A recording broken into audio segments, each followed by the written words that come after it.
नमस्कार, मी Satam. Oxford university प्रेसला वाटत असेल की ह्या छोट्याशा कागदाच्या चिटोऱ्यासाठी आम्ही 22 वर्ष थांबलोय, तर असं नाहीये बिलकुलच. आणि देर आये दुरुस्त आहे ही टॅगलाईन सुद्धा तुम्हाला आता शोभत नाही बिलकुलच.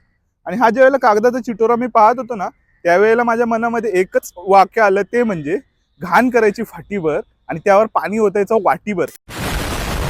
इतका गडगंज पैसा कमवलेली ऑक्सफर्ड युनिव्हर्सिटी प्रेस अख्खं पान सुद्धा छापू शकत नाही. हे बघा केवढूसं छापलेलं आहे एकंदरीत माफीनामा. जेम्स लेन नावाचा स्वतःला तथाकथित रिसर्चर म्हणणारा व्यक्ती, जो स्वतः एक मिशनरी होता, म्हणजेच धर्मप्रचारक होता, तो भारतामध्ये आला कशासाठी? छत्रपती शिवाजी महाराजांवर पुस्तक लिहिण्याकरिता. त्याच्या पुस्तकाचं नाव होतं Shivaji, Hindu king in Islamic India. आता मी छत्रपती शिवाजी महाराजांचा एकेरी उल्लेख करत नाहीये, तर पुस्तकाचं नाव तसं आहे, त्यामुळे मला उल्लेख करावा लागतोय. त्यामध्ये काही पानं आहेत, त्याबद्दल इथे माफीनाम्यामध्ये सुद्धा दिलेलं आहे. ते छत्रपती शिवाजी महाराजांबद्दल, जिजाईंबद्दल आक्षेपार्ह गोष्टी लिहिलेल्या होत्या. त्याबद्दल कोर्ट केस सुद्धा झाली, खूप मोठा वाद झाला, खूप जास्त लोकांना त्याबद्दल सहन करावा लागला, नाहक गोष्टी घडल्या. आणि त्याचबरोबर सर्वात मोठी गोष्ट घडली ती म्हणजे छत्रपती शिवाजी महाराजांबद्दलची जी शोध परंपरा होती, पुस्तक लिहिणाऱ्यांचं एकंदरीत संघटन होतं किंवा जो गट होता ना, त्यांना खूप जास्त सहन करावा लागलं. आणि खूप काळापर्यंत छत्रपती शिवाजी महाराजांचा इतिहास पडद्याआड राहिला, लोकांनी अक्षरशः लपवून ठेवला.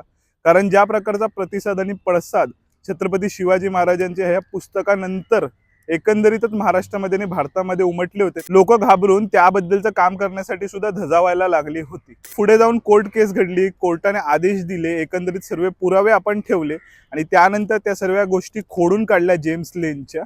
आणि आता हे यश म्हणावं का 22 वर्षानंतर, हा प्रश्न आहेच. पण एकंदरीत या माफीनाम्यामध्ये ऑक्सफर्ड युनिव्हर्सिटी प्रेसनी या पुस्तकामधला पान नंबर 31, 33, 34 आणि 93 ह्याबद्दलचे जे फॅक्ट्स आहेत ते बिलकुल व्हेरीफाय केलेले नाहीयेत, अशाबद्दलचं नमूद केलेलं आहे. आणि त्यामुळे जो आपल्याला नाहक त्रास झालेला आहे, त्यासाठी श्रीमंत छत्रपती उदयनराजे आणि एकंदरीतच जनतेची माफी मागितलेली आहे 22 वर्षानंतर.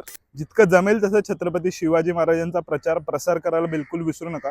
त्यांच्याबद्दलचं साहित्य आहे ते चाचपडून पहा आणि चूक असेल तर चूक दाखवा त्या लेखकाला, आणि बरोबर असेल तर शाबासकी आणि त्याच्या मागे उभं राहायला बिलकुल विसरू नका.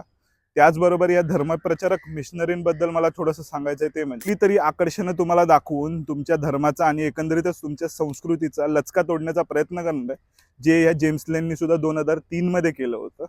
तर एकंदरीत त्यापासून जपून राहा. आणि जेम्स लेन सारख्या मूर्खांनी लिहिलेलं पुस्तक असेल किंवा विकिपीडियावर प्रसारित केलेली चुकीची माहिती असेल, त्याला खोडून काढायला मात्र बिलकुल विसरू नका. छत्रपती शिवाजी महाराजांचा विजय असो, राजमाता जिजाऊ साहेबांचा विजय असो, आणि हर हर महादेव.